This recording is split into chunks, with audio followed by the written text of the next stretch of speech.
नमस्कार दोस्तों, मैं सुशील विश्नोई फिर आपके साथ एक बार ऑनलाइन क्लासेज में आपका हार्दिक स्वागत है। अपन अभी जो वर्तमान में टॉपिक चल रहा है अपना वो है मॉडर्न इंडिया। अपन पढ़ रहे हैं आधुनिक भारत और आधुनिक भारत के इतिहास के बारे में अपन चर्चा कर रहे हैं। अंतिम में अपना जो टॉपिक पढ़ा था दोस्तों वो पढ़ा था जलियांवाला बाग हत्याकांड 1919 13 अप्रैल 1919 को भारत में महान घटना घटित हुई, उसके बारे में अपना अध्ययन किया था। आज अपन अध्ययन करेंगे भारत शासन अधिनियम 1919 जिसका दूसरा नाम है मॉन्टेग्यू चेम्सफोर्ड सुधार अधिनियम 1919। आपको पता है दोस्तों, अंग्रेज क्या करते थे, हर 10 साल बाद पहले जो अधिनियम लाते थे उसकी समीक्षा करते थे और उस पर एक रिपोर्ट तैयार करते थे।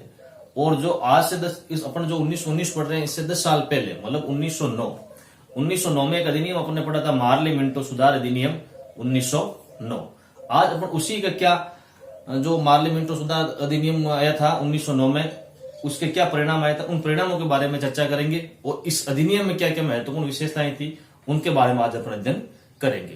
तो अपन वहां पर पढ़ा था मार्ले और दूसरा पढ़ा था मिंटो। मार्ले की जगह यहां जाएगा मॉन्टेग्यू और मिंटो की जगह जाएगा चेम्सफोर्ड। मॉन्टेग्यू कौन है? तो मॉन्टेग्यू इस समय है भारत सचिव, जबकि चेम्सफोर्ड है इस समय भारतीय वायसराय। दोस्तों सबसे महत्वपूर्ण बात जो इस अधिनियम की रही थी वो पहली बार प्रांतों में द्वैध शासन लागू किया गया। द्वैध शासन क्या?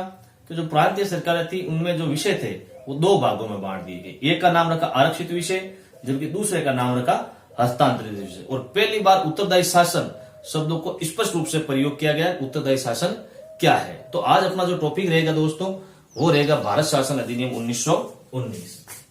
आज का अपना टॉपिक है भारत शासन अधिनियम 1919। इसी का दूसरा नाम है दोस्तों मॉन्टेग्यू चेम्सफोर्ड सुधार अधिनियम। मॉन्टेग्यू चेम्सफोर्ड सुधार अधिनियम 1919। चाहे भारत शासन अधिनियम 1919 के चाहे मॉन्टेग्यू चेम्सफोर्ड सुधार अधिनियम 1919 के एक ही बात है दोस्तों।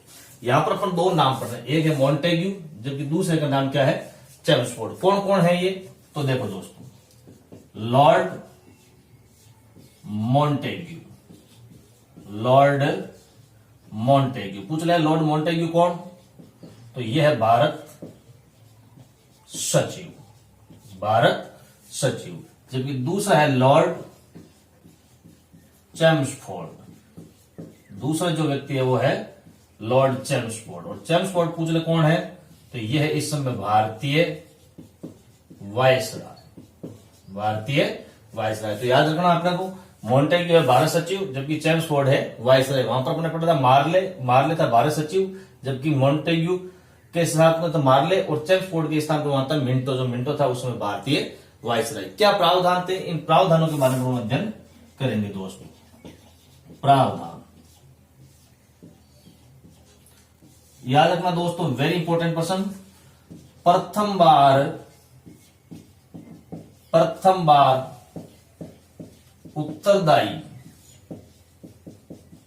शासन का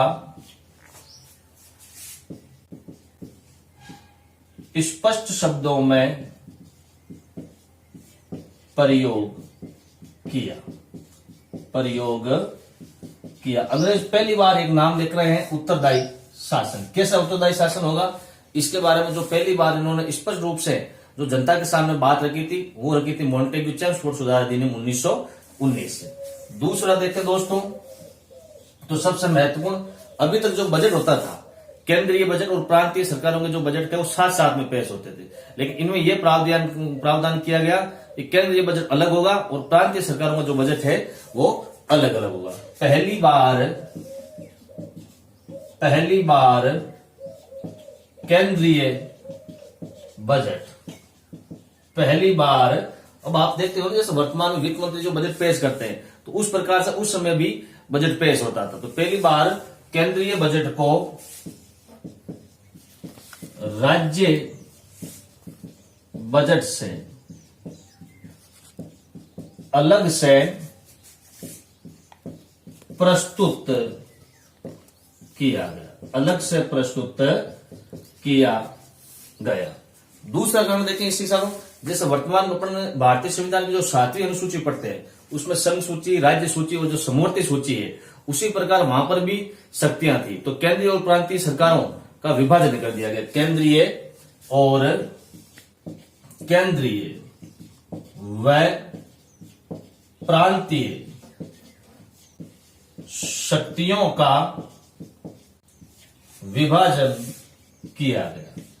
केंद्रीय और प्रांतीय शक्तियों का विभाजन किया गया। लेकिन दोस्तों यहां पर याद रखना, ये जो अवशिष्ट शक्ति थी, अवशिष्ट शक्तियां ये केंद्र के पास रखेगी। अवशिष्ट शक्तियां केंद्र के पास थी। अवशिष्ट जो शक्तियां थी वो पूछ ले वो किसके पास में है, तो अवशिष्ट शक्तियां उस समय किसके पास में थी, केंद्र के पास में। उस समय एक आयोग बना था ली आयोग, और ली आयोग ने सिफारिश की कि जो सिविल सेवकों की जो भर्ती है उसके लिए अलग से लोक सेवा आयोग हो। तो उसके सिफारिश पर 1926 में केंद्रीय लोक सेवा आयोग का गठन किया गया। अगला चौथा पॉइंट देखें अपन दोस्तों, तो ली आयोग की सिफारिश पर, ली आयोग की सिफारिश पर सन 1926 में केंद्रीय लोक सेवा आयोग, केंद्रीय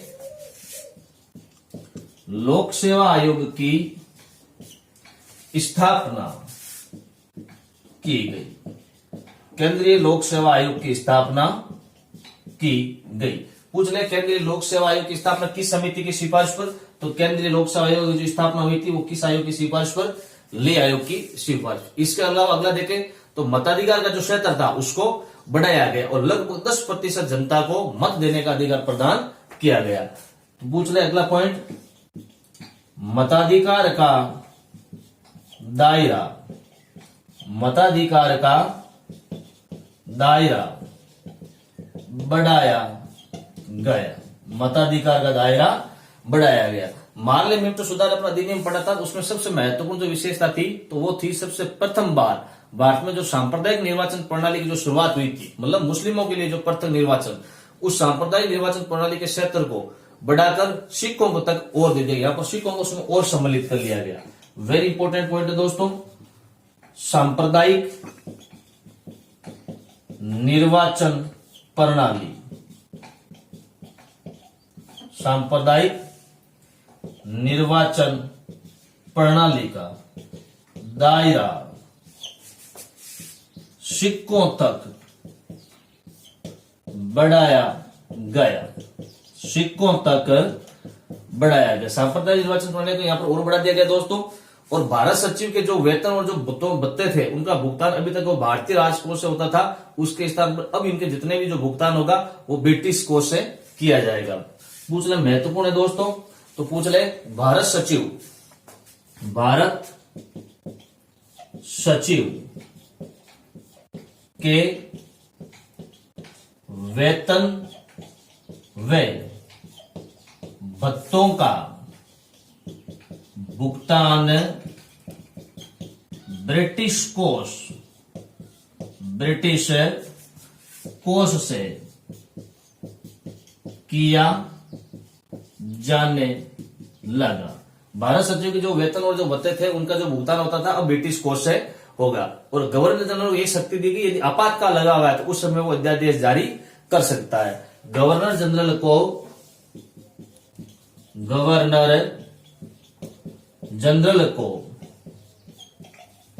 आपातकाल के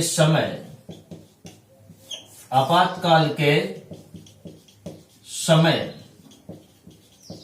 अध्यादेश जारी करने का अधिकार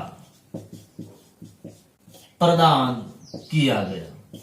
अधिकार प्रदान किया गया। अध्यादेश आप वर्तमान में पढ़ते हो, जो भारतीय संविधान पढ़ते हैं तो अनुच्छेद 123 में है, राष्ट्रपति के पास में जो अध्यादेश जारी करने की शक्ति है वैसे की वैसी शक्ति पहले गवर्नर जनरल के पास में भी थी। और भी फैक्ट है, लेकिन एक बार अपन इनको वापस अध्ययन कर लेते हैं। तो अपन पढ़ रहे हैं भारत शासन अधिनियम 1919, या इसी का दूसरा नाम है मॉन्टेग्यू चेम्सफोर्ड सुधार अधिनियम 19। मॉन्टेग्यू चेम्सफोर्ड सुधार अधिनियम 1919। पूछे मॉन्टेग्यू कौन? भारत सचिव, जबकि चेम्सफोर्ड कौन है? भारतीय वायसराय। पूछ ले इस अधिनियम की क्या महत्वपूर्ण विशेषताएं थी? तो पहली बार उत्तरदायी शासन को स्पष्ट शब्दों में प्रयोग किया गया। पहली बार केंद्रीय बजट को राज्य बजट से अलग प्रस्तुत करने की शुरुआत हुई। उसके अलावा पूछ ले केंद्रीय और प्रांतीय शक्तियों का विभाजन किया गया। लेकिन दोस्तों अवशिष्ट शक्ति अभी भी किसके पास में है? केंद्र के पास में। एक जो आयोग बना था ली आयोग, ली कमीशन ने जो सिफारिश की, उसी की सिफारिश पर 1926 में भारत में एक केंद्रीय लोक सेवा आयोग की स्थापना की गई। मताधिकार का जो दायरा है वो भी बढ़ाया गया। सांप्रदायिक निर्वाचन प्रणाली को किस धर्म तक बढ़ा दिया गया? किस समाज तक? सिखों तक। भारत सचिव के जो वेतन और जो भत्ते हैं उनका भुगतान अब कहां से होगा? ब्रिटिश कोष से होगा। और गवर्नर जनरल को जो आपातकाल के समय अध्यादेश जारी करने की शक्तियां प्रदान की गई। तो ये तो दोस्तों थे टॉपिक। अब इसके अलावा और क्या क्या महत्वपूर्ण बिंदु थे तो और अध्ययन करते हैं दोस्तों। अपन पढ़ रहे हैं भारत शासन अधिनियम 1919। देखो अपन मॉडर्न हिस्ट्री पढ़ रहे हैं तो मॉडर्न हिस्ट्री में आपको खासकर महत्वपूर्ण रूप से 3 अधिनियम तो याद रखने ही रखने हैं। एक तो पार्लियामेंट सुधार अधिनियम अपन पढ़ चुके हैं 1919 में। अभी अपन अध्ययन कर रहे हैं भारत शासन अधिनियम पार्लियामेंट 1909, मॉन्टेग्यू चेम्सफोर्ड सुधार अधिनियम 1919 और एक भारत शासन अधिनियम अपन पढ़ेंगे 1935। वर्तमान का जो भारतीय जो संविधान है दोस्तों, उसमें जो अधिकांश जो अनुच्छेद लिए गए हैं वो वहीं से लिए गए हैं भारत शासन अधिनियम 1935 से। तो अभी तक अपने 5-7 टॉपिक तो दोस्तों इसमें पॉइंट पढ़े हैं। इसके अलावा पहली बार क्या है? केंद्र में पहली बार द्विसदनीय व्यवस्था। वेरी इंपॉर्टेंट प्रश्न दोस्तों। केंद्र में प्रथम बार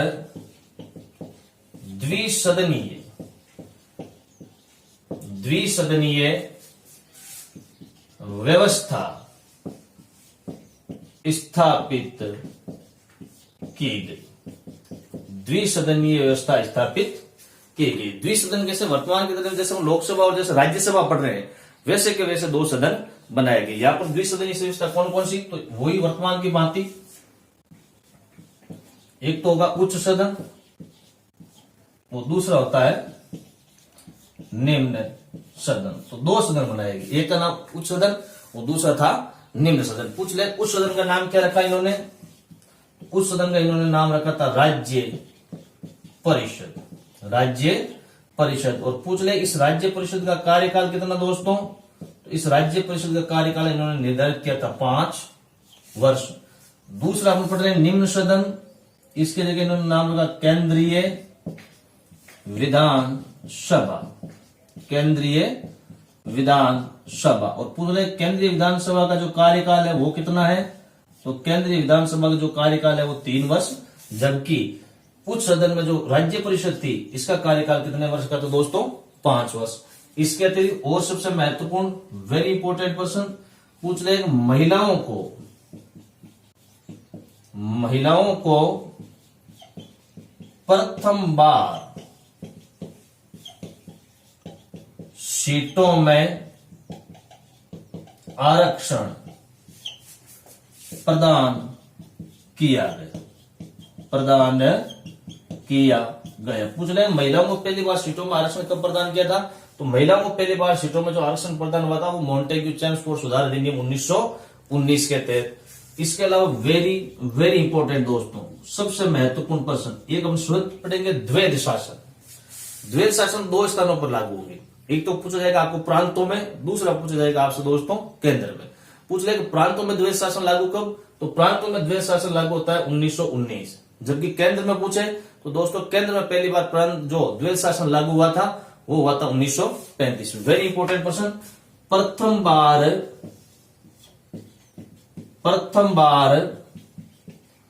प्रांतों में द्वैध शासन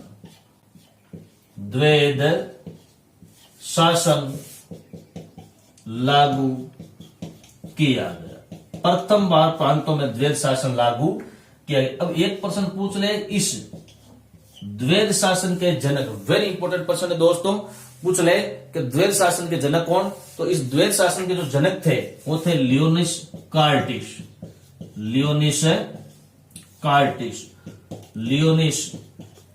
पूछ ले द्वैध शासन के जनक कौन? तो वो थे लियोनिस कार्टिस। अब द्वैध शासन में क्या रखा गया? तो यहां पर क्या है जितने भी विषय थे वो 2 भागों में बांटे गए। एक का नाम रखा गया आरक्षित विषय, जबकि दूसरे थे उनमें नाम रखा गया हस्तांतरित विषय। क्योंकि इस समय भारतीय भी बार बार मांग करेंगे हमारे को भी कुछ अधिकार प्रदान करो, हमारे को भी कुछ अधिकार प्रदान करो सरकार में। तो अंग्रेजों ने क्या है, दिखावे के रूप में दो विषय बांट दिए, आरक्षित विषय और हस्तांतरित। आरक्षित विषय कौन सा है दोस्तों, ये है आय के स्रोत, आय के स्रोत। जबकि दोस्तों हस्तांतरित विषय ये आय के स्रोत नहीं थे, आय के स्रोत नहीं। और ऐसे विषय वो सौंप दिए गए किसको, भारतीयों के पास। ये किसके पास है, भारतीयों के पास। जबकि ये जो आय के स्रोत है ये पूछ रहे ये किसके पास, तो ये है अंग्रेजों के पास।